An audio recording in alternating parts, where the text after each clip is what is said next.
د وطن میډیا قدرمنو اوریدونکو په سلامونه مو هرکلی کوم. عبدالرشید دوستم په ترکیه کې د نظامی قوماندانانو سره د لیلې دښتې تاریخ به بیا تکرار شي.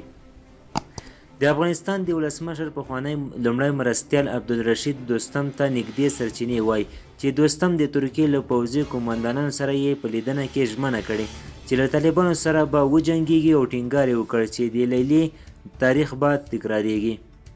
د 2001 میلادي کال په اوږدو کې د ملا فضل په ګډون د طالبانو سلګونه غړي د دوستم له لوري په لیلې دښتې کې وژل شوي وو.